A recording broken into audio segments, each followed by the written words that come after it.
Well, hello, welcome back.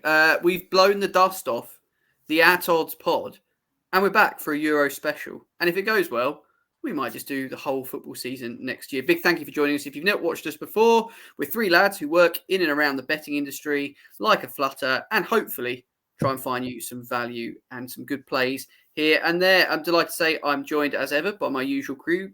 Jake, how you doing? Great, Sam. Great. I am absolutely buzzing for the Euros. I've got Euro fever. I can't wait, mate. I can't wait. Yeah, well, Jake is a Man City fan for those that don't know. So his season ended with, I think it's fair to say, a bit of a shock to the system for not winning the FA Cup. Farley, good to see you. I know you're buzzing for the Euros, and I'm suspecting you're in Germany for most of it. Yep, set off less than a week now, so looking forward to that. And I believe I'm going to see you there as well at some point, Sam. Well, potentially, if and it's a big if, the England pathway goes as smoothly as hopefully it should do, I'll be there for the quarterfinal. But we shall see, because there's a lot for us to talk about. Lads, where do we want to start with this tournament? What market do you want to kick us off? We're going to go through the groups. We're going to go through some novelty bets. We're going to go through the outright market bet. But has anyone got a strong area of suggestion to where we start? Yeah, I think there's only one place for us to kick off, and that is all about Gareth Southgate's England side. Farley's kissing the badge already. Farley's for the last 2 weeks, Farley's just been going on and on and on and on and on about how England are going to win the Euros.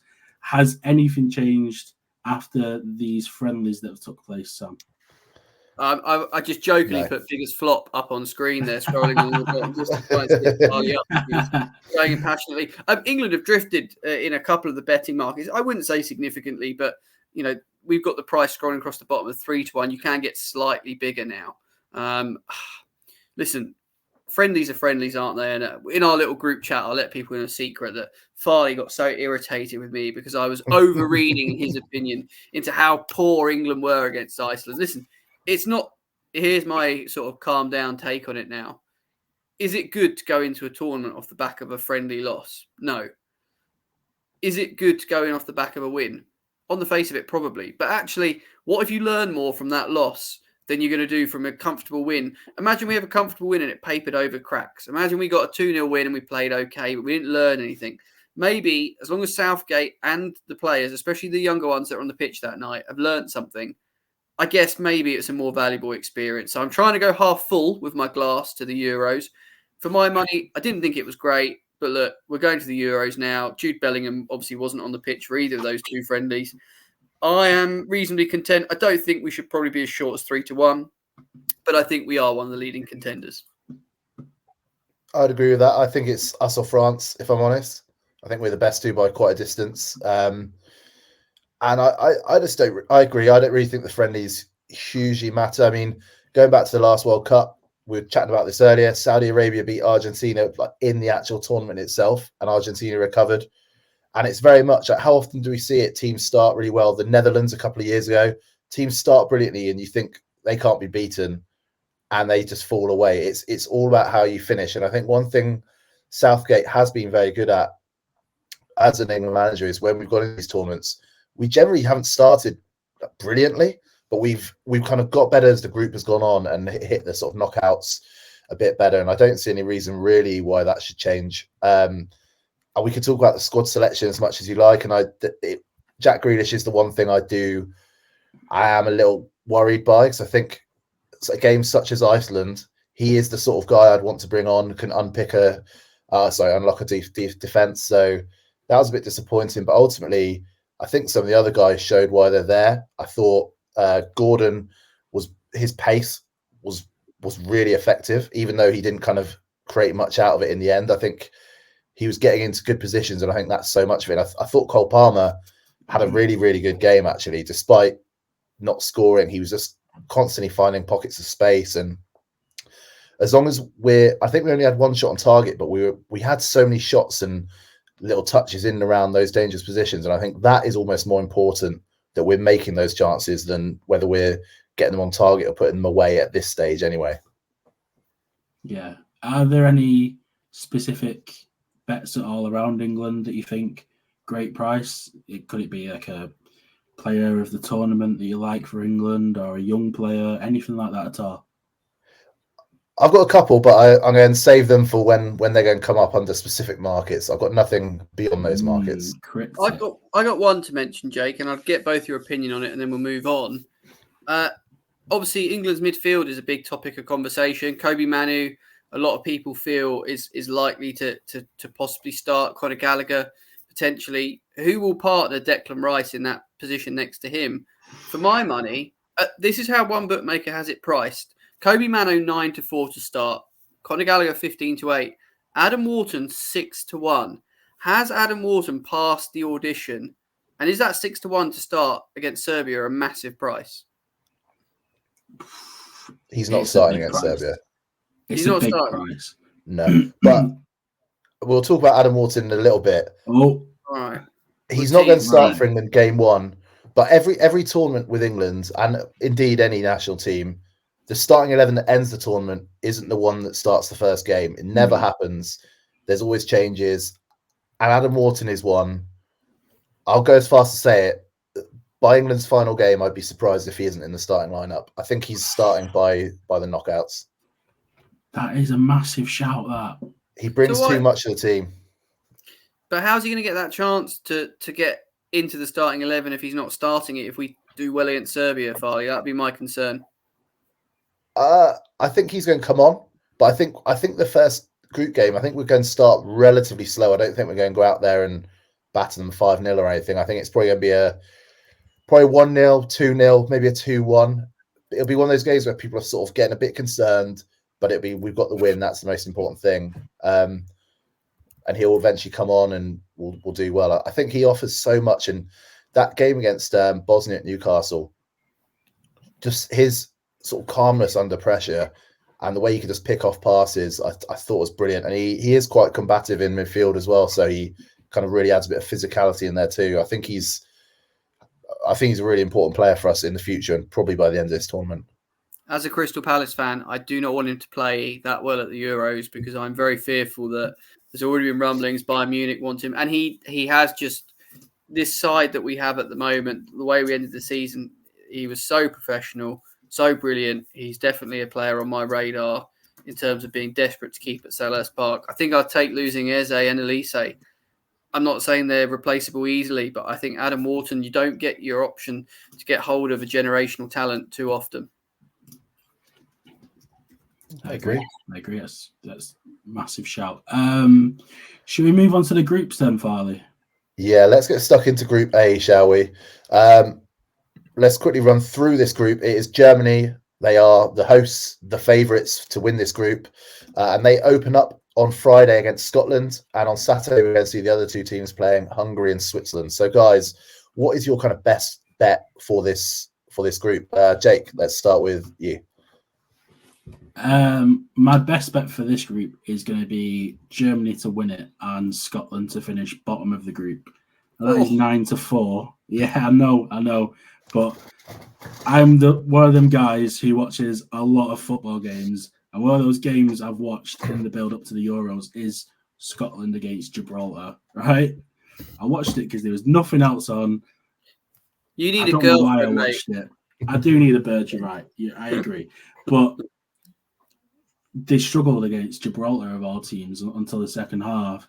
And they just look like a side who I feel coming up against Germany in that first game, it could be 4 or 5. And that'll just be the start of the tournament and it'll just carry on that way. I just won't be shocked to see him finish bottom of that group, which is a tough group as well. And 9-4 is a great price for me. I think so. I think one thing I really like about backing Scotland to finish bottom is I think defensively they're actually relatively good, but it's the striking issues that are the problem. Lyndon Dykes is out now. They've left, and I'm going to be honest, I have my Plymouth Argyle hat on here. Ryan Hardy has not got a call up for them despite doing well in the Championship this year. There's a real lack of goals there. And was it in qualifying, Scott McTominay scored 7. That is it's incredibly impressive, but it is simply not sustainable. And you can't be relying on your central midfielder, sometimes centre half at points, to be popping up scoring 7 goals. So for me, I think it's not about them conceding a lot. It's more the fact I'd be staggered if they scored more than 2 goals in the whole tournament. Personally, I think they're in trouble. But how about you, Boz? Who are you backing here? Well, should we just touch on very quickly why I think you're spot on there, Farley? The format, I think, is going to lend itself. I know it's going to be exciting in theory to have more teams in contention with this third place finish option, right? But my concern will be, is that going to promote attacking football, or actually, is it going to promote more defensive football? Yeah, I think that's definitely would be my concern. I think we're going to have to see how it plays out, really. And yeah, it's a tough one. I've just got worried, especially these opening games. I just think a lot of teams are going to end up possibly desiring to take, I would suggest, maybe, I don't know. I just think it's going to be interesting. But going back to this group, I kind of wanted to get an opinion really from you guys, because a few people have been tipping me Hungary, dark horses, and I just get this horrible flashback to everyone telling me Turkey were dark horses for various tournaments. And, that every tournament feels like Turkey, I hear are dark horses. But the same thing's happening with Hungary. But I look back through the form, because I remember they battered England, didn't they, 4-0. They then beat us again. They played pretty well against good teams. But then I turned to some of their more recent form, and I was sat there going way back onto the fence thinking, not sure a win against Northern Ireland was that impressive. And then coming back to sort of the last 12 months, draws with Lithuania, draws with Bulgaria. They got past Turkey 1-0. And then sort of losing to Ireland, albeit in friendlies. I do have a bit of a concern that maybe are they a bit overhyped? Am I wrong? Because that 10-11 to qualify has been a popular bet, I believe. No, I don't think you're. Sorry, I think you are wrong. I think they are. I think they're the real deal. I mean, we'll talk about. Well, I'm going to mention Hungary in a bit, but for me, this is a team that they just have a very, almost like seems like a club-like mentality there. They've obviously got Szoboszlai, the kind of one legitimately top level player. But they seem to just be one of those teams that are greater than the sum of their parts. And I think we've seen that with England's recent success. I think I know England are vastly better in terms of depth of talent, but having a sort of unit that work well together is really important. And if you look at their results over the last sort of couple of years, they've gone from a team that a couple of years ago were built on a sort of strong foundation to that they're actually kind of quite a more attacking team now. So for me, I think this is a team that could do really well, and I think it helps that I don't think Scotland are brilliant. I think they're far better than Scotland, and I think the Swiss are. Ultimately, if Shaqiri is starting for you up front in 2024, you're not a particularly good team. And I think Granit Xhaka is and Akanji, they're only kind of 2 top players. So yeah, I think Hungary just offer more. And like you look at that defense, it's quite good. They got the keeper from Red Bull Leipzig, centre back from Red Bull Leipzig. The young lad at Bournemouth playing left back has done really well. Can't really say his name particularly well. Kerkez. Is it Milos Kerkez? Is that how you say it? I don't know how you pronounce it. That's terrible of me. I just think, good. I just think they're a good team. So yeah, I'm all over them. Which I'll just say my bet for now for this group is just a straight forecast: Germany top. And Hungary second, 10-3. I think it's a really, really good price. Yeah, I agree. I think Sam is right to question it though, where he said that a lot of people have flapped over England getting beat the other night. Hungary getting beat off Ireland in the build-up to this one's not going to have a lot of people excited around him, and that's probably part of the reason why the price has stayed around 150 to 1 for him to win the Euros. We'll go on to Group B now, which looks an exciting group. You've got to say it is arguably the group of death. It's got Spain, Croatia, Italy, Albania. Boz, I'll start with you. What's going to be your bet of the group here? I don't know whether, I guess my sort of, this falls into the group of bets, I suppose, because I noticed that the world's biggest bookmaker, Mr. 365, is 4-6 on Luka Modric to get over 1 assist at the tournament. I mean, he's going to play every game. I would suggest that obviously he might be not getting any younger, but he's not exactly been strenuously used by Real Madrid. I think he still retains a lot of class. He's obviously still a man that knows how to thread a ball. I thought that was a cracking bet. This particular group, my sort of opinion was I would not want to try and call this at all in terms of the 1, 2, 3, 4. The 1, 2, I think, is going to be hard enough to nail. I appreciate everyone's going to view Albania as the whipping boys, and I'm not suggesting there's depth to their form that's going to suggest that they should trouble this lot, but I always find the markets go really lopsided. I don't think the gap in international football, personally, is nearly as big as the betting odds would suggest. So let's just, shall we, take the opening game that they faced, the Italians, right? Now, I looked at it on paper, and I just feel like, especially with the format, and I'm going to come back to this a few times, I'll bore everyone to death with it, but with this format, no one's going to want to get battered in the first couple of games, right? No one ever wants to get battered, but I don't think people are going to necessarily take a chance. And I kind of sit here going, well, what's the bet then? I don't necessarily think they're going to beat the Italians, but I think they're going to make it hard. The Italians, to me, don't look like this outstanding unit. Italy are 2-5 to win this game. I don't want to go anywhere near that in this opening fixture. But I tell you what I did like on the handicap betting. +2 for Albania is 8-11. I just think that's an absolute stonking bet because I just can't see the Italians scoring that many. The Albanians are going to be set up to be able to hit them on the break. If they nick the first goal, I just think you're laughing with a bet like that, especially in the first game. So I fancy Albania, maybe not to make too much of a shock, but not to get absolutely hammered. They're not a team that deserve to be 9-1 against the Italians.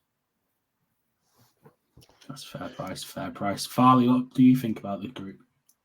It's kind of a very boring one here. I think Croatia will flatter to deceive. I think Italy are. I mean, we said this last Euros and they ended up winning the whole thing, but this is without doubt the worst Italian team I've ever seen in my lifetime. I think they are terrible.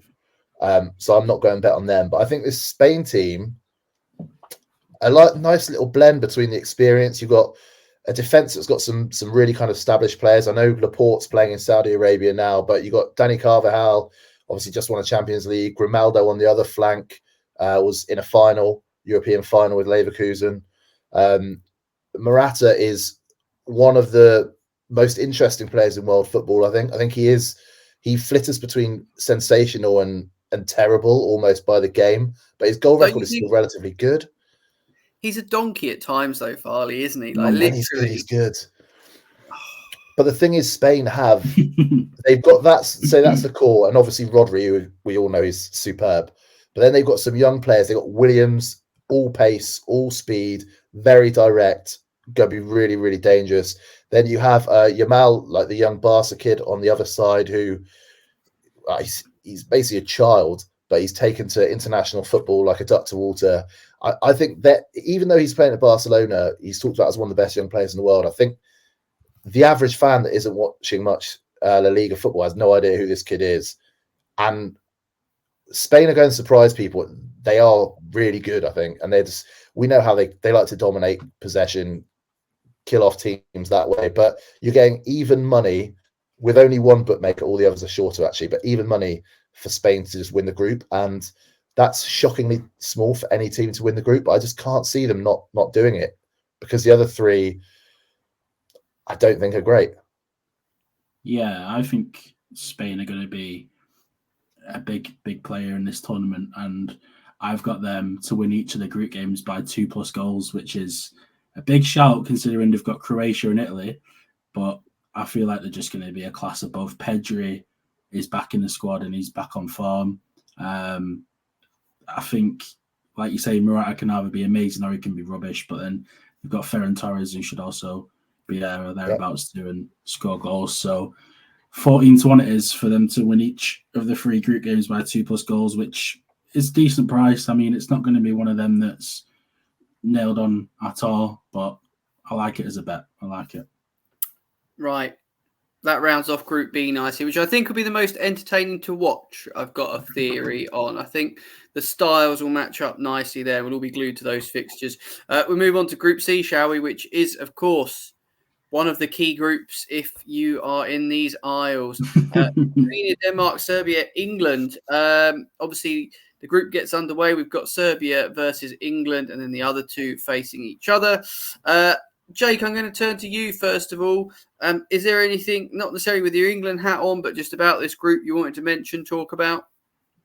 Yeah, I think I've seen Farley's bet is going to be a forecast for first and second place, which you also like too, Boz. But I just don't know if you're sleeping on Denmark a bit. They're going to go into this tournament. The team's strong. Looking at the team on paper, there's so many good players. I just can't see how you've got Slovenia finishing above Denmark in this tournament. I don't get how you've got it, Farley. I will answer that. Firstly, I'm going to talk about Denmark quickly. Why I think it's the team that is past their best. Kasper Schmeichel in goal, past his best. You got Højbjerg in midfield, not really past his best, but he's just a solid Premier League player. I think Eriksen, I know he came on the other day, but I think Eriksen is awful now, to be honest with you. Højlund, I don't think is particularly good. I don't think Damsgaard has really grown into the player that he was expected to be when he was young. And obviously Christensen in defence is a good centre back. He's not brilliant. And obviously they got Vestergaard, haven't they? Like it's a good team. It's nothing more than that. But the reason I've gone kind of quite heavy on Slovenia in a number of ways is it's purely Benjamin Sesko. And this is a guy who his numbers are outrageous. Like when he went to Leipzig, there was talk about kind of the big boys in Europe wanting him, but they kind of kept him within that, Red Bull family, went to Leipzig, and now basically didn't start the first half of the season, barely at all, and still put up big numbers across the season. I do have them here. So 14 goals in 31 Bundesliga games. That doesn't sound great, but when you consider, I think the bulk of those were in the second half of the season, and it all came to when he was actually starting games. It's actually quite good. I think he's potentially so good. Every club in the world basically is circling around him now. I think he is legitimately the best striker in this group that isn't Harry Kane. I think he's better than either of the two Serbia have in Vlahovic and Mitrovic. And just having that top goal scorer is generally enough, I think. And the rest of the team, Slovenia's team, is, I don't want to call them cloggers. That's just not fair. I think they're just a good, just an okay to good team. But when you have a legitimate star up top, he can fire them home. So for me, I think England win. I think they're 2-5 to win the group, 1-25 on to qualify. I think that's, even with their poor form, not really in doubt. But I think Slovenia are probably the team to take finishing second. I'm gonna chat about Serbia for a minute here. Are we all sleeping on them a little bit? Because I just went back and had a bit of a recollection while you were talking, Farley, and their World Cup games were pretty mental in Qatar. Started off with a 2-0 loss to Brazil, but then in the next two games, they scored 5 goals. They had that epic 3-3 thriller with Cameroon, which I seem to remember was one of the most exciting games of the tournament, unless I've completely lost my mind and forgotten, apart from obviously the final, which was pretty good. And then obviously got chinned by the Swiss. But I kind of looked through their record, and I've got to say, I'd fancy them to be maybe a team for the other 2 games outside the England game to back both teams to score and Serbia to win. I feel like the firepower is sufficient. I know their forwards are perhaps a bit of a throwback. When you think about Mitrovic, he is a bit of a throwback to kind of a player that, maybe we wouldn't see too often now at the top level of international football, but he'll cause the defence problems, especially in the modern game. I think this. I personally think it will be England to top the group and Serbia second. I think Serbia will come through this, and I think there'll be a really unattractive proposition for whoever has to play them. I wouldn't fancy a team that want to play a bit of football against Serbia, and that's I think England will get an unimpressive win past them, but I definitely think later on in the group stages they'll be scoring some goals. So that's us. All 3 of us have got different teams to finish second in the group then. I think I will say one thing about Serbia. They do have some quality there. They got what's his name? Dusan Tadic as captain. He was very talented. Milinkovic-Savic has been in Saudi Arabia, but was so highly rated at Lazio. But can they play Mitrovic and Vlahovic in the same team? Probably not. So, is that going to cause a bit of an issue? I don't know. I think for years, we talk about Turkey being a dark horse. Serbia, I swear, were for probably about 8-12 years just the dark horse of dark horses, and they never did it. So maybe now that they're not really being talked about as much, maybe it is their time. There's a chance. There is a good chance. And like you say, goals this tournament could be massive. There's a lot of clubs around Europe who are in the shop window for a number 9 this summer. So we may see strikers just push on like Vlahovic and players like that for this one. Group D time. Group D, yes. So Farley, Poland, Netherlands, Austria, France. That is a great group. I love this group. It's a tough one, isn't it? It is a tough one. Let's not talk about. Actually, should we just talk about France to start with? How good do we think France are, boys? Best team, second best team. They are good, but every time I see him, it has just got a case of give it to Mbappe for me. Every time I watch him, it's just give it to Mbappe, give it to Mbappe, give it to Mbappe. But when you've got Mbappe, why would you not play that way, I guess? They've got that pedigree, haven't they? They've got the recency bias of big tournament success, big tournament delivery, which I think is massive. And even players that are new to the setup have been involved in and around that success through playing for under-21s. It's a massive year for France as well. Don't forget they're hosting the Olympics, and I know Thierry Henry is pretty determined to try and land that gold medal. I still am amazed, Crystal Palace hat on here, that Michael Olise didn't end up in the squad. I think the fact that he's not there shows the strength and depth that clearly the manager feels they have. And Mbappe will get all the headlines, but they have got some seriously talented players in and around that team. Would I have them second? I guess it's always a boring thing to do. We won't go through it now, but if you were to match up your England starting 11, your France starting 11, how many players, if you put the ultimate 11s together, would get in? I'd actually say both have probably got defences that maybe are a little bit below where you'd want them to be for tournament favourites, which is what England and France are competing for. But then I would suggest that the attacking prowess of both sides and the talent and the playmakers, they're definitely still there, aren't they, in depth for both sides. So, yeah, I like the French team. I understand why they're favourites. But this is a big caveat.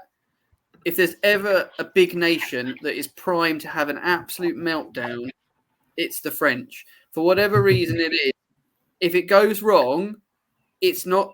I kind of almost feel like with them, if they have a small setback, it will blow up into their not getting out this group. It'll be mental. They don't seem to ever be able to cope with adversity. If it goes well, they fly. If anything comes off, remember Nicholas Anelka, all of those kind of things, that era, maybe they've tried to straighten it out, but there's always something in that setup that could just derail their effort. Yeah, it's true. Mbappe's done it himself. He missed a few months due to image rights and discussions over that with the national team. So it's a bit mental. And they've not won the Euro since Euro 2000. So there's pressure on the French definitely going into this one, I think. On that note, Jake, I see that you have a little prediction about how these teams finish in the group. Why don't you share that one? Yeah, I've tried to look for decent value, really, in this group. And I've got both the Netherlands and France, their game to be a draw, which I think there's every chance for that to happen. And then both teams to finish on 7 points. So both the sides to then go and beat Poland and Austria. And that is 16-1, which I think is a very, very decent price. It's something that I'll definitely be having a tenner on that. Netherlands, I think people will be looking at Group D, going straight to France. They might be sleeping on the Netherlands there. I think they've got a very good squad. Defensively, they look good defensively too. It's just all about whether or not Van Dijk is the man in this one, or he plays like some of the games you've seen last season where his head just crumbles a bit too. We've had a few requests for the bookmaker I work for him to be top goal scorer. There's some theory doing the rounds that he's going to be the designated penalty taker or something. And I listen, that seems a bit mad to me, but I'm not sure the value's there. I guess the fact that he'll be obviously a target for every set play, he can score a header or two. What's the average top goal scorer in the Euros these days? 5 goals, I think. It would be a big ask for a centre-back. But if he's on pens, you never know. I mean, it would be a bit... I couldn't see it myself, I must say. I thought it was a bit of a big one. The other team that we need to talk about, I think, in here, personally, I think Poland, it's just Lewandowski FC, isn't it still? Like, that's it, really. He's obviously not getting any younger. I'm a massive fan, personally, of people that love to try and make a case for outsiders. And Austria are one of those teams that the dark horse tag has been labelled on. I must confess, I haven't seen too much of them. I don't know if either of you have got a view on this side. I think they qualify. You got a decent price. It is, let me just check, 10 to 11. I personally, I'm not quite as keen on the Dutch as you are, Jake. I think Austria will finish second. I think failing that, this is the team that will secure one of the third place spots.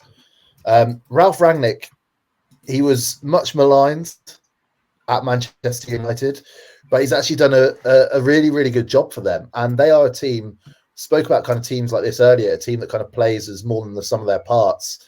And I think that is what they offer. But they've got some pretty solid, experienced players. You've got Konrad Laimer, obviously, Bayern Munich, centre mid. Then you have Sabitzer, obviously formerly of Man United briefly, wasn't particularly good in England, but has been good in the Bundesliga. And then they've got sort of ace in the hole, Mr. Arnautovic, just to bring off the bench if they need a little bit of spice maybe in games. I just think they are a very well-drilled team. I don't think they're particularly exciting. I don't think anybody's going to be kind of getting off their seat cheering on the Austrians because it's so good. But look, I think they are going to surprise a few people. They will qualify. I'm almost certain of that. And then they'll probably be knocked out pretty early in the knockouts. But for me, I think they're the team to, well, not the team to beat. Behind France, I think they're the team to beat. Ooh, that's a massive shout out. I like that. I like it though. But I have to disagree with you, definitely. Next group is a good group. It features one of the teams who people are not really backing as favourites this time round, and that is Belgium. So Belgium are in there with Slovakia, Romania, and Ukraine. Farley, Belgium to win the group for you, it seems like one of the best bets of the tournament by the looks of it. All right, Jake, I want you to ask me that question again, but this time call me Alan Titchmarsh. Right, Alan Titchmarsh then, come on. What are we going to do? I have my wheelbarrow. I am Alan Titchmarsh. Okay, this is a wheelbarrow job. Belgium to win the group. 8 to 13. It's not even money, but I don't care. I could not possibly see this not happening. Boz, to be absolute credit, I think Boz up there, if you're watching, deserves kind of the most credit for this. I think you were talking up Belgium in one of our groups a couple of weeks ago. And yeah. I don't think neither me or Jake were too keen on their kind of overall hopes. But when it comes to getting out of the group, I just think the other 3 teams in this group are, with the greatest of respect to Slovakia, to Romania, to Ukraine, they are all subpar teams. Romania obviously topped their qualifying group, but it was a poor qualifying group. I think Belgium should rip through this group. Nobody's talking about them. This is probably the first time in, would you say, 12 years of international tournaments where Belgium haven't been kind of fancied or potentially labelled as a dark horse. No one's really talking about them. We've all heard about how their golden era is over, but there's still a lot of bloody good players in there. They got Lukaku, who we know scores goals. They got De Bruyne, who may not be the best player that he was at his absolute peak, but he's still, even not being at his peak, one of the best players in the world. Relatively strong defense. They got Jeremy Doku, who, yeah, interesting player to watch for sure. They have just good players, and I think it's going to be a cakewalk for them, to be honest. Yeah. Go on. Before Boz does speak about Belgium even more, I think it's because a lot of us have had our fingers burnt and our pockets burnt even more in the past few tournaments, putting money on Belgium, backing Belgium, and they've just not delivered whatsoever. Boz, why is it going to be, or how can it be different for them this time around? Well, I mean, Jake, if you could handpick a group to move England into, right? I'm fairly sure Group E would probably be on your short Hands list down. if you were to replace Belgium. Yeah. You know, I think the fact that they're going to be allowed to play into the group and arriving without expectation, I definitely think will help. I don't care who you are. People go, oh, precious for tyres. These are big name players. You feel the weight of a nation. And I think golden generation tag, England had it, didn't they, under Sven? And we look at, when we had a team that really, and we're going to possibly fearfully get that again now. It's a hard thing to deal with. I almost think the fact that people aren't talking about Belgium for once is a chance for them to take a step forward. I would suggest this as well. So I personally love to try and find a couple of teams that are going to shorten, obviously, as they go on. So what you need is a team that's going to put up some impressive numbers. Realistically, England might top the group whilst actually disappointing, given that they're trading at around 4-1.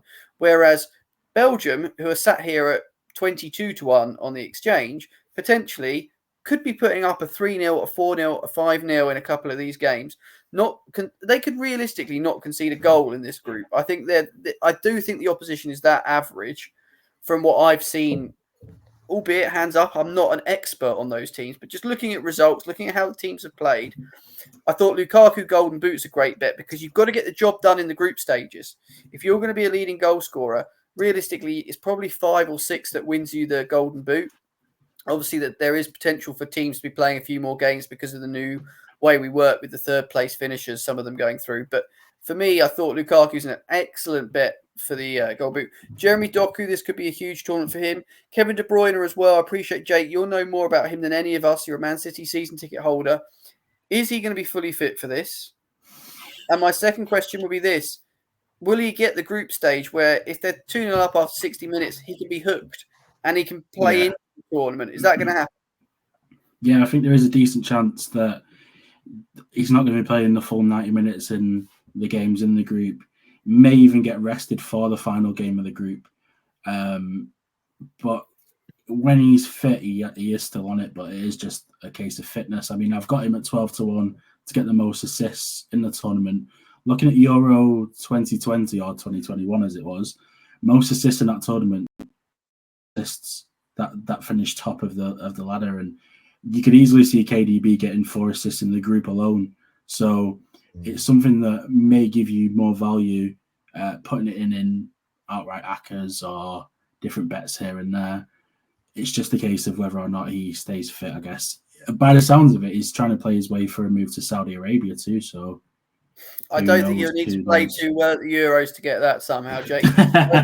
Just really quickly, of the others in the group, obviously there'll be a lot of neutrals hoping Ukraine can impress.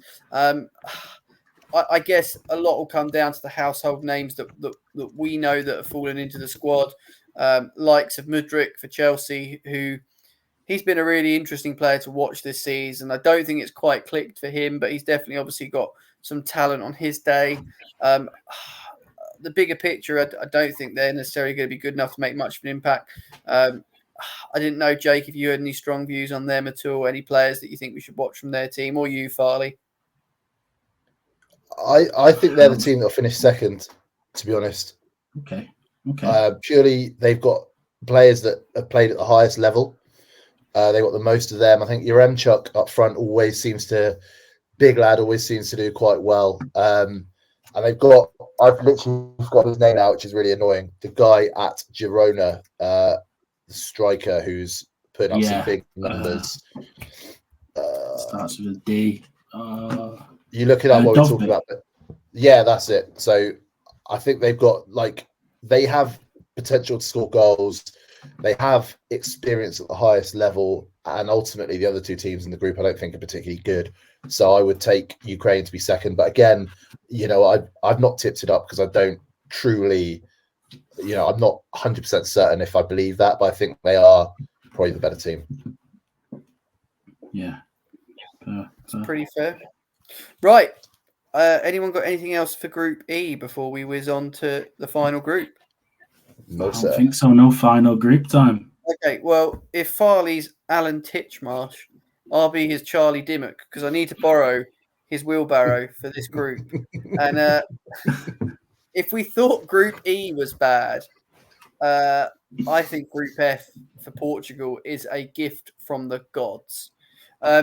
This Portugal team, I actually think Ronaldo is probably the biggest problem they've got to try and deal with, because they're going to try and have to shoot. I imagine politically, if you're the Portuguese manager, it's impossible to drop him. He's going to be a bit like at United. He could end up being a right pain, but he is coming off the back of a record-breaking season in Saudi. He's probably going to benefit from not having to be quite as taxed, should we say, as some of the players in the European League. And Portugal are 1-2 to top this group. I mean, lads, tell me I'm wrong, but is that not like 5-star nap material? I think so. Okay, I think Portugal will be top, but two kind of problems I do have. You've covered one. How do you fit Cristiano Ronaldo into this team? You kind of have to play him, but also you're probably better off without him in the team, as much as that is heresy to say. And if you are going to bench him, you need a strong manager, which brings me on to point 2. Roberto Martinez, a man who makes Vincent Kompany look like he deserves jobs. The guy's not a good manager. He just isn't. I'm sorry. And for me, I think ultimately he might be what stops them going all the way. But ultimately, they should win the group. But I think this group is not quite as bad as you're saying, if I'm honest. I mean, okay, hang on. Georgia. If you could swap England and Portugal's groups now, would you swap them? If you could put England into this group, you would. Yeah. This says to me you think it's marginally weaker. It's one of the weakest groups, right? I think Turkey are better than any team that we have in our group. Okay, better than Serbia. 100%. And I think so. One, I think they're a relatively good team. They've got a couple of really good youngsters. They've got Arda Güler at Real Madrid. They've got I've literally forgotten his name, which is really annoying. The guy at Juventus. Yeah. Jake, can you Google this while I'm saying the guy at Juventus? He's actually a good price. Demiral or Yildiz? That's it. Yeah. Yildiz, yeah. I've tipped him up in an article as potential value as young player of the tournament. So yeah, they got him. Just a strong midfield, strong defense. I mean, it's not top class, but the one thing that I think really, really matters here is Germany are the home team, or they are the home team. I think Turkey are very much the home team, because it's the largest population of Turks outside of Turkey is in Germany. Behind Germany, they had their games were the most oversubscribed. People just wanting to go to them. And we do know one thing about Turkish football: their fans can make, pardon my language, a fucking intimidating atmosphere. I think just that alone. I mean, we saw England during the COVID Euros. It was a real benefit. I think Turkey can make those stadiums really, really, really hostile, and I think that's kind of worth its weight in gold in a tournament like this. So they're one of the teams I'm a bit worried about. Turkey is a potential team we could face at some point, because it wouldn't be pretty. So that's Turkey.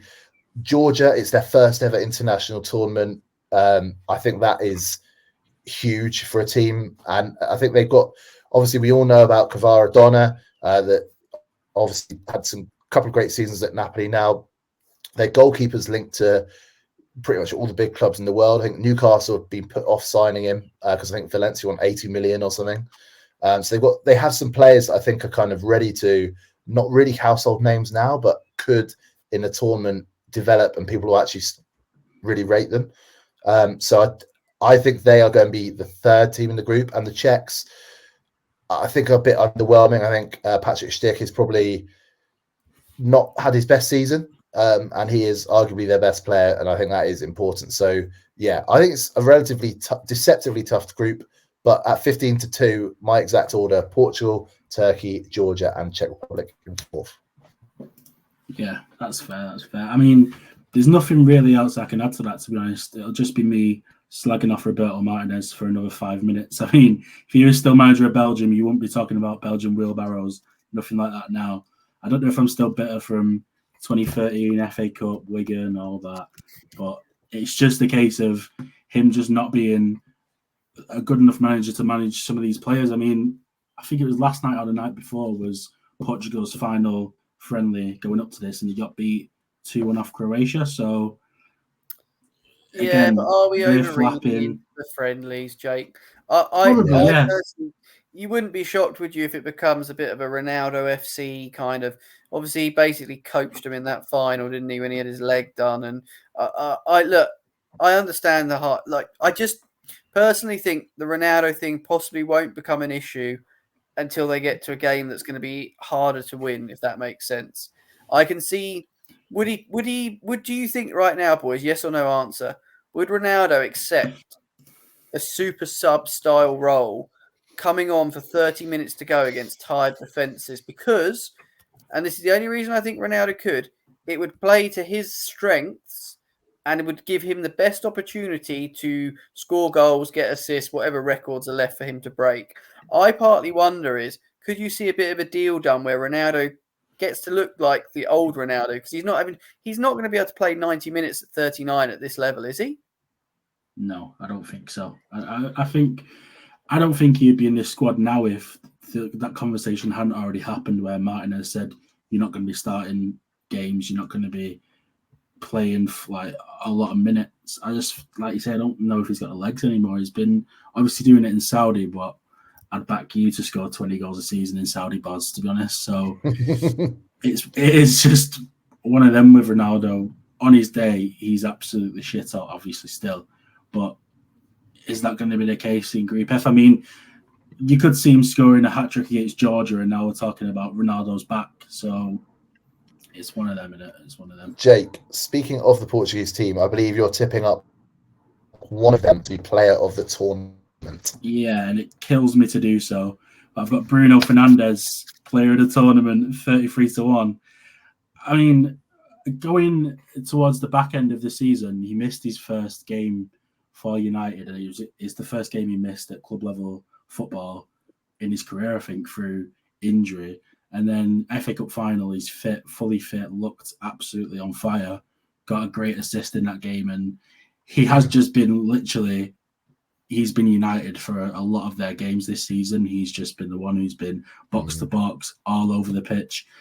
If he plays anywhere near that level in this tournament, I think he's a great case for player of the tournament. I mean, it's going to have to be a shout of it, Portugal getting all the way, getting to the final. But he is going to be in the conversation if they do go that far. I mean, looking at previous player of the tournaments, I think it was Donnarumma who won it last time. Griezmann won it the year before that, and then it was Iniesta and Xavi in the years before that. So it's not necessarily always going to be the guy who scores the most goals gets the award. It may be someone like Bruno Fernandes, who has been a key to Portugal maybe winning the tournament, and that might be where you see some sort of value in there. That's fair. That's fair. So before we move on to the outright markets for Euro 2024, is there anything else you have to say, Boss, about this group? No, still really confident that Portugal will wheelbarrow job. I'll double them up with your Belgium tip.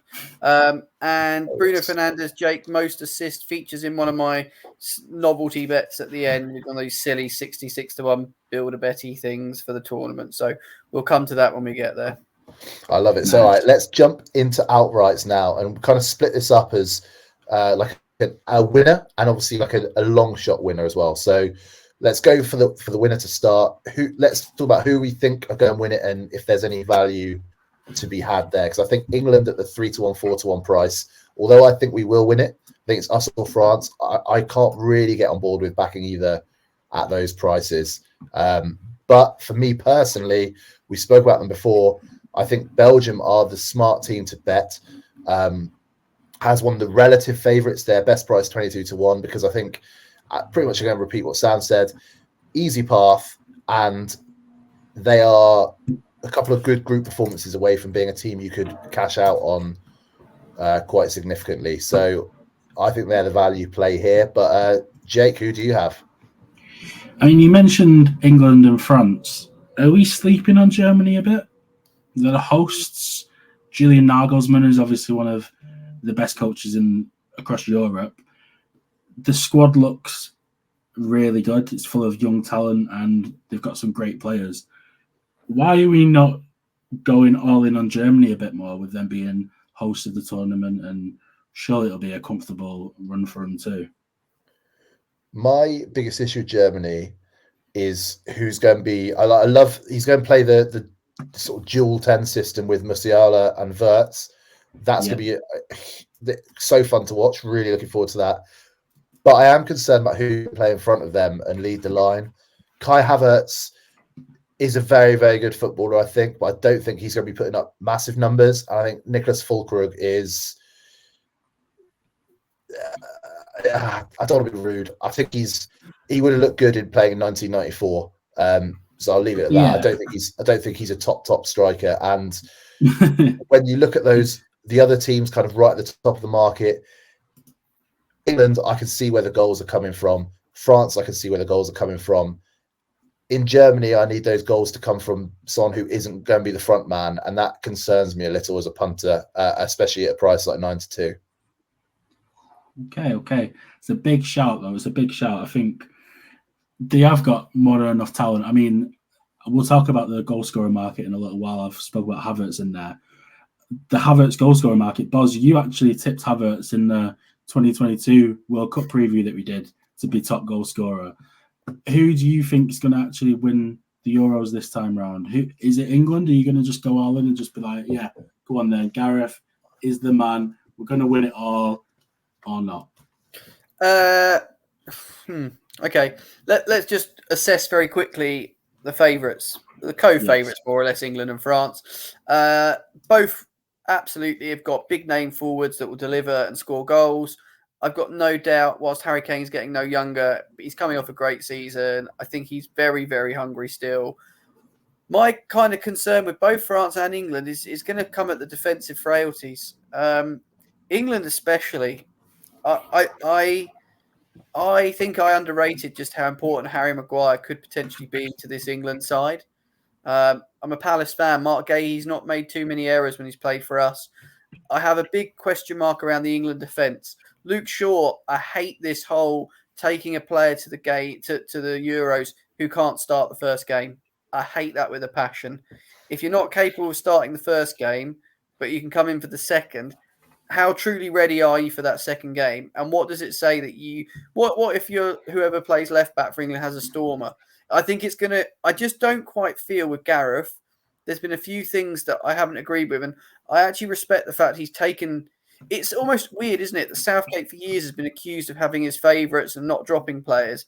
And in what probably, I think it's fair to say, is his last tournament, he's really rolled the dice. It would have been easier to take Grealish than not, but he chose to not take him. And I respect that. But I have got some worries. And I just think defensively, I think we could be a bit suspect. I don't want to take 3-1 about England. That's what I'd say. 9-2, maybe I'd be all right at. But I do think that 3-1, 4-1's a little bit skinny. France, good side, but again, the Germans are where they are. I think home advantage is probably worth half a point. The Portuguese wouldn't want to take any shorter than sevens, but I think they'll shorten. Belgium will probably be my bet as a bit of an outsider-y kind of bet. I just like teams that are going to shorten in price, and Belgium will put up impressive numbers. And at 22-1 on the betting exchange for the outright straight win market, that's the team I'd have my tenner on, with a view that I'll get a green book by the quarterfinals probably. The rest of them, I wanted to find a real dark horse, but I struggled. I might. Is there a Greece lurking in here? I don't think so. I think everything's a bit closer than that these days. I think these tournaments, the Euros, are quite often won by a team that are like, it's not just Greece. I mean, I know they're the biggest one, but it's not often the favourites, you know. No, and it's the luck of the draw comes into it. Obviously, wouldn't it be mad if a third place finishing team gets through? I mean, you look at the likes of Croatia; they're 40-ish to 1 on the exchange. Like, that's a big old price for a team that have got know-how. Bear in mind that they're in a really tough group. If they get through the group, you've got to say to yourself, they're going to end up, you've got the Spanish in there that are around 8-1. If Croatia top that group, how different will their prices look going into the next round? It's very difficult to say. For me, Belgium will be getting a tenner. And of those at the front of the betting, I will side with Portugal. I've made my bed. I just need Ronaldo and Martinez to get on. So they're my two against the field. So we're now going to talk about long shots, and I've classified this as 40-1 or over. And I don't know who you've got, Boz. You said you've not got anyone in there. Me and Jake have this. I'll let you go first, and then Jake, you take over after, because I think we have the same team. All right. I just will say, if I've got to go 40-1 or bigger, it'll be Croatia that have got craft, know-how, big tournament experience for going towards the latter stages. There's no one else I could really get too excited about, but I will let you two share your views on who you're backing. But I'm guessing it's not going to be Albania at 900-1. Not Albania, no. We spoke about Hungary already in the pod, and Hungary at 150-1. It just looks too big a price for the teams that they could potentially play going forward. I mean, is it Hungary? Could England play Hungary actually? Is that the shot? Maybe. I really hope not. Given they've done us into recent games, including what was a Farley. Were you at that 4-0 thrashing for Hungary versus England? I was at the first half of that game. I did retreat to the pub at some point in the second half, as I did against Bosnia actually earlier this week. So yeah. The Irish side that have a lot of talent in there. I mean, we've waxed lyrical about Szoboszlai previously, and he's going to be the main man for them, really. If he has a good tournament, then the whole team should have a good tournament. It's one of them teams who, are they going to win it? Probably not. More likely not, obviously, but 151 is just too big a price. I thought they'd be more like 33-1, 40-1. It's just too big a price. Farley, why are you backing Hungary? A long shot. Same reasons as you. I think the price is too big. And I will say this, checking the odds checker grid, only one bookie has them at 150-1 to win. And when I looked at this about 4 or 5 days ago, I think there was 4 or 5 at that price, and they've all come in, which I think tells you that they are getting a bit of action potentially. So that it might mean something, it might not, I don't know, but it's an interesting thing to keep an eye on. And I think, just to say, if there's one other team, almost Boz style, I think you pick a team that their price are going to shorten. I've mentioned the importance of home advantage and Turkey being a sort of almost de facto home team here. You can get a best price of 107-1 on Turkey on the exchange, and I think that is something you could definitely leverage if they get out of this group. And we often hear about these kind of narratives that come up around teams. If those first couple of games are almost Morocco style at the World Cup, so 80% Turkish crowds, you're going to hear a lot about that. And that is something that is going to scare people in terms of betting. So for me, Turkey are a team to kind of take a position on and hopefully look to sort of get out of that a bit later in the tournament. Nice. Now, we did ask on Twitter 4 questions for the pod. Again, at OddsPod, at the @OddsPod on Twitter, at the @OddsPod Instagram, at the @OddsPod on TikTok. Any questions you have, message us. I've put my art in my thing. These two have got full names. I'm obviously a danger. Paul Kearney and Robert on Twitter both asked us, who do you think scores the most goals at the tournament? Boz, let's start with you first. Who is it that you think is a great price for the Golden Boot? Oh, I love it. I love this market. I've had some really good success, absolute after timing here. Do you remember Wesley Sneijder when he managed to share the Golden Boot at the World Cup in South Africa? 100-1. And I had Suarez as well, who's a bit shorter. Obviously, dead heat. Do check your dead heat rules, though, because some bookmakers have Golden Boot versus Golden Shoe, is it? Or goal? I can't remember what the rule is, but basically one gets decided on assists if you've got dead heat. I like the traditional golden boot market. You'll find various bookmakers offering concessions. You get £1 every time your £5 bet on your goal scorer scores a goal, that sort of thing. Flicking through the market, there's obviously really quite obvious contenders, aren't there, for this award? You can make cases for all of them. Your Harry Kanes of this world, your Kylian Mbappe's. Obviously, they're rightfully where they are in the market. You do need a team that's going to go far in the tournament.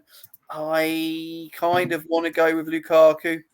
I just think at the moment that I kind of feel like he's a price where he's 14s-ish. He's going to shorten. He's going to hopefully leave that group stage, I would say, on 3 goals. I think that would be a fair kind of. You wouldn't be shocked if he scores a brace in one, might blank in one, but I think he'll leave that group on 3 goals. I definitely want a goal scorer as well, in terms of if you can find people that take pens, do go through. There's loads of people on Twitter that do the right homework.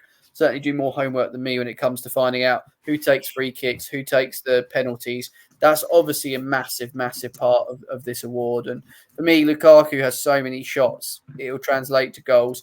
I'll be staggered if Belgium get to, say, at least the quarters, if he doesn't hit to 4 to 5 goals, which is all you may need to get to be at least involved in a dead heat. You did mention a few requests from your bookie for Virgil van Dijk to be top goal scorer. 250 to 1. Are you going to tip it up, Buzz? Or? Absolutely. I think it's the most rancid bet I've seen. And I'm the man that backed Harry Kane to get a card, during the Euros. But there's some really bad bets, aren't there? But that just, to me, is just clinging on to kind of some sort of mad desperation that you're going to see a centre-back absolutely banging it in. I would just say I do love the winner golden boot market as well, because naturally they're related contingencies. Chances are if you're winning the golden boot, you're going to the depths. I would always say if you're going to do that bet, I'd never look to split the country and the player. So like your likes of like Spain to win it and Mbappe top goal scorer, it's very hard to land those. I think you want same player, same country if you're going to give that kind of a bit of a stab personally. So like Germany and Kai Havertz on the betting exchange at the moment, 75 to 1. I think that's the kind of play I'd be having if you want a bit of a more exotic bet. I did try and have a look, Jake, for one at a bigger price, and I really struggled. I did wonder if the ex-West Ham striker for Italy could be. Yeah, but I don't like Italy, so why am I going to back him to win the Golden Boot? But I just thought he was around 40 to 1. Mitrovic isn't prolific enough. I thought Trossard could pop up with a couple for Belgium on the theme that I think that they're going to do really well. But, you flick through it. You need the obvious candidates are towards the front of the betting. It is going to be very hard to find one at a massive price here, I think. But I'm sure you two will do your best. Yeah. I mean, with me saying Germany at 92 is a price, that's why I've gone for Kai Havertz at 33 to 1. And Nicholas Füllkrug at 50 to 1, even though Farley did called him a bin man before. Farley, who do you think will start that? Do you think it would be Havertz or Füllkrug? I think he'll start Havertz. I think it's just more fluidity, I think, for him. I think that the movement with him could be quite good, that front three. Yeah. And it's one of them, he goes and scores a hat-trick against Scotland on the opening night, and all of a sudden he's in at 10 to 1, 6 to 1 to get the golden boot. So the market's ever changing, and it's one of them I don't usually play. I'm not sure about you two. Farley, who is it that you're backing for the golden boot? So I've got two. I've kind of gone with a short price and a bigger price. The short price is a man that Boz mentioned, Romelu Lukaku. I'm just going to tell you kind of very briefly why. One, he has an incredible record. 115 games for Belgium, 85 goals. That is simply phenomenal. And there's certainly a case to be made that he can be a bit of a flat track bully. But that kind of brings us nicely onto the group that is not particularly good and could well be perfectly ripe for flat track bullying. They start off a week today, I think, by the time you watch this, on Monday with Slovakia. That's a team he could easily score a couple there. Then they have Romania, could easily score a couple there, and Ukraine could easily score a couple there. And I think the bare minimum amount of goals he's leaving that group with is 3, an average of 1 a game. But if you told me he averaged a brace per game, I don't think that's beyond the realms of possibility. I could see a hat-trick within the group stages quite easily. I think a brace, I would say it's almost certain to happen. Also, again, we don't look too much into friendlies, but in Belgium's most recent friendly, a 3-0 win over admittedly a terrible Luxembourg team, Lukaku did score 2. And this brings me to my third point. He also took a penalty for Belgium. So it was him, not De Bruyne, not anyone else. And De Bruyne was on the pitch at the time, I believe. So, yeah, I think at 18-1, they're a team that I don't think they're probably going to win it, but they're going to go relatively far, which I think is important. And just group stages, he could get 6 goals in the group stages relatively easily, I'd say, as crazy as that is, because of the strength of that group. So I think 18-1, arguably probably one of the bets of the entire tournament for me. And the other one from my bigger price, I wanted to pick a player on a team that I think will be there or thereabouts at the end of the tournament, but potentially offers a bit of value on goals. And I've ended up with Bukayo Saka. He will start on the right wing. I think that much is guaranteed. And it's weird. He's actually had a really, really good season this year. Scored 16 goals in the league, 4 in the Champions League. Has kind of really developed year on year at Arsenal, and he is legitimately a world-class player on that right flank now. But no one's really talking about him when they talk about this England team. I think that's partly because Bellingham he's become one of the best players in the world, almost not overnight, but in the course of this season has really kind of made himself arguably the best midfielder in the world. We've got Foden has been player of the year, so he's rightly getting the talk. Then you have Cole Palmer, who's gone from sort of almost nowhere in being like kind of a bit part player for Man City to a guy scoring loads of goals for Chelsea. I think there's been so much talk around them, as well as Harry Kane, we know what he can do, that Saka's really kind of got under the radar here.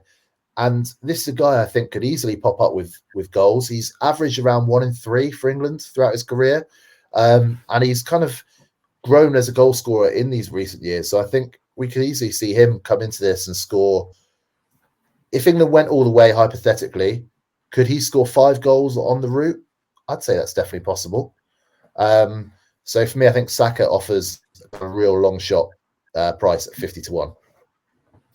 50-1 is a big price. It is a big price. I mean, he's not going to be taking set pieces, is he, do you reckon? Will he take a free kick? No. I don't think He's not so. going to be taking pens over Kane, is he? So, no. God, Jake is just casually burying Farley's argument very slowly. I must say, you made a very fair argument, Farley, but I can't. Yeah, I agree. I'd want 66s, I think, to be interested myself. I think there's obviously the other problem you've got with him. I think there's plenty of competition. If he has a bad first half, it's not like we're short of options off the bench there. And I do. Sure. Whereas Harry Kane, realistically, until the game is over, in terms of in the group stages, until we're, if we're 2-3-0 up, by 60, 70 minutes, he'll be hooked. But I think that's the other factor. I'd always say I need a player that's going to at least play 75 minutes every game. Got a funny feeling Saka might not play as much football as we think. I agree. I think it's down to fitness too. I think that he limps off all the time. We're going to see him. Yeah, I don't want to go into the whole meme, the limping narrative, which is a load of bollocks. But my worry genuinely is just that's one position that England have got this blossoming talent, and how hard is it going to be for Southgate to sit there if Saka's not having a great game when he's got these players ready to go, and he has. I think he's almost overfilled in that position, isn't he? When you look at who could possibly come off the bench. I'd say, though, one thing, if you look back at kind of recent performances for England, Saka's one of the players he does kind of really trust. And not to dig into Phil Foden, because I think he's an amazing player. Phil Foden for England isn't the same player. I don't think we've really had one game where you'd say he's played a 9 out of 10, which we've seen so often for City. So I think if there's one player... Sorry? Is he the new Paul Scholes? Maybe. I think he's the player. If I was a betting man, he'd be the one. I am betting man. He'd be the one player I think would be most likely to get pulled off first of that kind of attacking set of players. Really? I'd have Saka coming off. No giggling, Jake. I saw that. I'd have Saka coming off ahead of him myself, but only because I think, is it recency bias? Because let's be honest, Foden ended the season like a train. Cole Palmer ended the season like a train. Saka, jokes aside, was pretty limping off towards the end of the season, wasn't he? It's just recency bias sometimes that comes into our thinking maybe here. Yeah, I think so. I mean, yeah, just before you do that, 50-1 is a mad price for Saka to get top goal scorer. I just looked over to the document and I've seen a 40-1 bet and the outrights that Farley's tipped, and I can't get my head around it, what he's tipping. Boz, do you want to run through quickly outright stuff? Yeah, I mean, like I say, I do enjoy, like, these kind of wackier bets. So we've got some player of the tournament bets. Is that the next topic, I believe, lads, that you want us to touch on? Just outrights. I think, yeah. Any sort of outrights, yeah. So there's player of the tournaments that have markets on. There's young player of the tournaments, lowest scoring teams. There's all sorts of different outright markets that you can bet on for this. As always, what we do say is make sure you do gamble responsibly throughout the tournament. There's going to be so many different betting specials, so many different things you can bet on. I mean, I went onto one bookmaker's site before and I was getting offered a promotional price on like over 150 goals to be scored, 200 cards. I looked into it further and it's just like the last tournament, it was nowhere near the amount of cards and goals that I was getting offered. So yeah, Jake makes a really good point. Do your homework. 51 games right across the tournament, lads. I've got that right. No third, fourth place playoff. Thank God. What an awful concept. Neither team ever wants to play that game. I don't want to watch it. Thank God they've done away with it at this tournament. But just to say, there was a bookmaker, and I won't name and shame because I appreciate that some bookmakers will have different lines, but they had, I think, to get the required tournament corners, which I think were 550, you were looking at like something like 10.8 a game, and I was just like, you get two low corner games, you're then chasing your tail, and especially with this tournament, with more games meaning more, I think they're going to be tighter games. I wouldn't want to be a buyer of lines of goals personally as well, because the other thing is we never know how the refs are going to behave till you get to that first game. It's like the shock we had in the Premier League this season with the added time at the start of the season. Do we remember that? That was absolutely bonkers. And you've got to be able to react quickly to that. So I would maybe just hold those tournament lines. As a man who enjoys a spread bet from time to time, got to be really careful. Yeah, we could do another 2 hours on spread betting with Boz, I think, couldn't we? I don't want to talk about it. It's too traumatic, PTSD. But yeah, I'm going to give a mention to one little. I know Jake, you're a big fan of the old request a bet style stuff, so I'm going to give you my 66-1 shot before I let the lads unload on their sort of more specific tournament outrights. I've got a 66-1 shot here. It's at Sky Bet.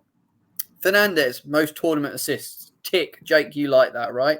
Kane to be the top England goal scorer. Well, we don't think Saka's going to get that, Jake, me and you. Farley might dispute that. So Kane top England scorer. Mbappe top French goal scorer. Yeah, like that. Lukaku top Belgium scorer. We all like that. 66-1. I thought that was worth a small bet. That was my kind of novelty special bet. I personally couldn't see value in the player markets, but one man that's definitely got about 7 shots in this would be Sam Farley. Yeah, I'm just going to go through these. I'm going to go through them. So I'm going to start off with lowest scoring team. I've gone for Poland at 10-1. I think there are worse teams than Poland, but I think the worst teams are generally in groups with other pretty bad teams that should increase the odds of a goal or two. Whereas I look at Poland's group, France have, I'd say, for international football, a good defence. It's not brilliant, but it's good, and they will dominate possession. Netherlands, you never know exactly what you're going to get with them, but I do think their defence is generally good. It's got Van Dijk, arguably the best centre-back in the world, even now. Austria, I think, incredibly well-drilled and will not be letting in many goals. I think Poland are really going to struggle. And Lewandowski, their whole strategy is pass it to Lewandowski. And 7 World Cup appearances, 2 goals, 11 European Championship performances and 5 goals. Now, that's a little better, but ultimately, this is an incredibly tough group. Is he going to get many chances? I don't think so. I don't think the rest of the team's particularly good. And I could see them leaving with 1-2 goals tops. So at 10-1, I think that's a big price. Then we're going to let's look at player of the tournament now. I think if you want to back France, I think the best price you can get is 17-4. It's just simply not worth betting at that price for me. However, you can get Mbappe to be player of the tournament at 7-1. And we spoke about France being very much, pass it to Mbappe. They're not going to win the tournament if Mbappe gets injured. And if they win the tournament, it's because of Mbappe. So I don't see a way in which he wouldn't be player of the tournament if they win. So if you want to bet on a French win, I would bet Mbappe to be player of the tournament 7-1. I think you can eke out a bit more value there. There's obviously a few more variables involved, but I do think that's probably the smarter way to play that. And then we're going to look at young player. And I think this is a really interesting place. So I'm going to kind of talk about 3 players here. We're going to go for the shortest price first. Lamine Yamal for Spain. 9-1 he's got pace to burn. He's a little bit erratic, but he can kind of create chances, create goals. If Spain do well and he's likely to be starting, I think he could be a kind of real breakout for this tournament at 9-1 is a big price. Then we go for Benjamin Sesko at 50-1. Now, this all basically Slovenia would probably need to get out of the group for this to happen. But if he, as a young player, comes in, scores 4 goals in the groups or their first knockout game, whatever, I think he'd have a very good chance of doing this. And 50-1, I think, is just a massive, massive price. And then it's 40-1, which, to be honest with you, probably isn't the price it should be. Adam Wharton to be young player of the tournament. I've already said that I think England will win this tournament, and I think he will be a starter. Knockouts onwards, I think we're going to see him in the starting 11. And I think the narrative around him potentially breaking out, so to speak, at this tournament could make that 40-1 a big price. And yeah, I do really fancy him to have a one of those tournaments where people stand up and take notice. And I could see him being a big, big player here. So yeah, those are my outrights. Just a quick note on this market. So Pedri won it, didn't he, last Euros when I checked? He was 18. And he only got as far as the semi-final. They went out to Italy on pens, I believe. Is that correct? Am I getting my history right? I think it's interesting that my assumption was when I saw Jude Bellingham in at around 3-1, I was like, oh, well, I'll just be backing England to win the tournament if I like Bellingham from a young player. They're 9-2. If Bellingham doesn't have an amazing tournament, England could still win it. But suddenly I'm now like, oh, am I overthinking the selection here? Is it almost Is it almost they want a star name, a breakout player, more than they want someone that sat and got to the final, potentially? Yeah, I agree. I agree with that. I just don't see how they'd vote Bellingham as young player. I feel like he could almost be player of the tournament, couldn't he? Exactly. He seems like his level now is beyond getting voted for them young player like trophies. I mean, it could be a breakout star, like you say, Boz. There's a lot of names on that list that Jeremy Doku was the only one I kind of thought might, if Belgium put a run together and he's impressing and he's starting, I kind of feel like he's a face that, maybe would be quite attractive to put forward because you're going to need to do something. It's not going to be a centre back. It's not going to be a left back or right back. It's got to be an impact player, hasn't it? Pedri obviously had those amazing passing stats. I do think it's a tricky market, but certainly some interesting reasoning from you there, Farley. And I'd really hope Adam Wharton gets his chance. But as a Palace fan, if he doesn't and he gets forgotten about again for a bit, good news because we'll hang on to him. But be interested to see if Southgate does blood him through. I think he's a future Steven Gerrard. I mean, that's the thing is, will he not just bring in Kobbie Mainoo instead? If he wants to win the Euros, Kobbie Mainoo will remain on the bench. Oh, that's a massive shout. If he didn't play for Manchester United, he wouldn't have this. Genuinely, I'm a Palace fan. I'm biased, right? I'll admit it. Just watch the impact that both of them have had in England shirts so far. Mainoo's had more kind of experience at that level, I believe. And Wharton's just come in from a background. Bear in mind, he's had to jump from Crystal Palace, we're not a massive club, 26,000. Mainoo's already had these big pressure clubs. I kind of think Wharton's ahead of him for where they are at the moment, if that makes sense. That's just my opinion. People won't like it. I'd agree. I don't know if you guys heard the the press conference after the squad announcement with Southgate and Declan Rice. And Declan Rice, I mean, they were taking a lot of questions about Adam Wharton, actually. But Declan Rice was so effusive and saying how everyone in the campus sort of just stood up and just been like blown away by how good he is. And I think we're looking at a genuinely like guy who could be one of the best midfielders in the world very, very soon. So I think, yeah. Bring him in now. Get him up to Manchester now. What a player. I like him. Go away. Go. Who's your player of the tournament? Shout, Jake. My player of the tournament is Florian Wirtz for Germany. Now, I've tried to stay consistent with having my top goal scorer as German, picking Germany to win, and then having him as the player of the tournament. He has been one of the best players in Europe this year. I mean, he's played for Leverkusen, who have been unbeaten domestically, and they've just been a side who a lot of people have watched a lot of their games. I mean, I've watched quite a few of them, hoping that they'd get beat quite a few weeks because I'm a bitter person. And all of a sudden, it's just been Wirtz who's just been insane for him. And there's been talk of a move to Real Madrid today, which is no surprise to get linked with absolutely everyone. And this may be the tournament, 25-1, where he becomes more of a household name for a lot of English fans who may not watch Bundesliga football, may not watch European football. I think he's going to be a name where a lot of fans do start to realise and understand who Florian Wirtz is. And 25-1 is a big price. It's something, again, like you said, Farley, these markets are good if you do fancy a team to win the Euros. Get on these markets for a bit more value. I like it. Yeah, same. So, Boz, this is the one now. We've done this a lot throughout the Odds Pod history. We come to the end of the pod. Rather than just finishing, ending it, saying goodbye, we like to give a treble, the best bet of the Euros. Now, looking at both your bets, I feel like both your bets are odds on, aren't they? Yeah, I don't know if you can treble them either because mine's in a specials market. He's done us there, hasn't he? I've probably done you. So what I might suggest is I'll run through it now so I can tell people what it is to have their fair single on it at a fair price. So I really like this Luka Modric to get 1 or more assists. I just think 4 to 6 is. I don't like to use the phrase buying money, but I am pretty confident that should land. And I think it's a strong bet from me. I'm going to try and find a normal conventional bet we can put in.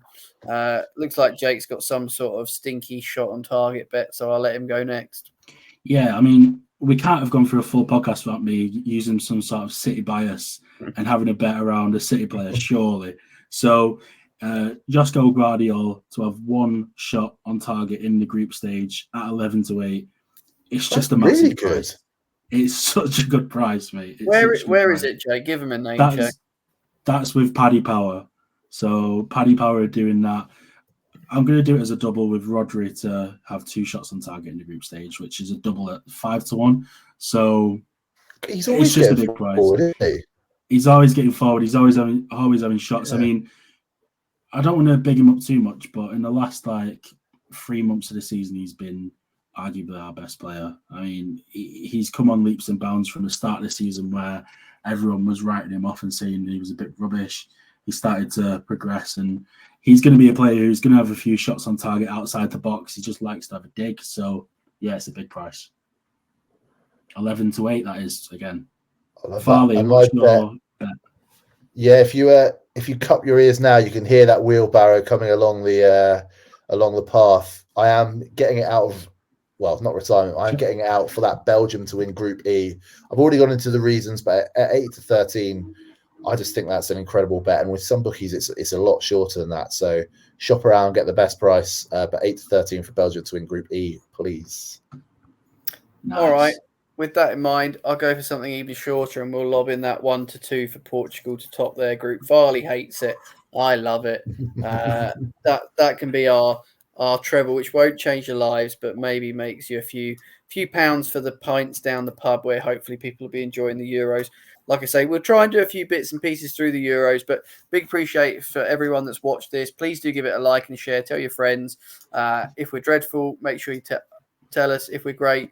Do the same thing. And like I say, hopefully, I don't know where I've disappeared to, but just right on cue, my camera is packed up. So you can't That's see. amazing. That's amazing. It's like Wallace and Gromit. That's class. Clearly, I need to land a winner or two to get myself a new webcam. But yeah, appreciate the boys' efforts, and hopefully we found you a winner or two. Is there anything else before we disappear, lads? If I don't see a live from you two in Germany before that quarterfinal, I'll be very, very, very, very disappointed. I'm sure we can do something. Yeah, I'm sure we can do that. And yeah, just if you do like the pod, please just share it because it really helps us. All that jazz is very much appreciated. Yeah, big thank you to watching and listening. Big thank you to Sam and Jake for all their hard work. We will see you very soon, and hopefully it's coming home.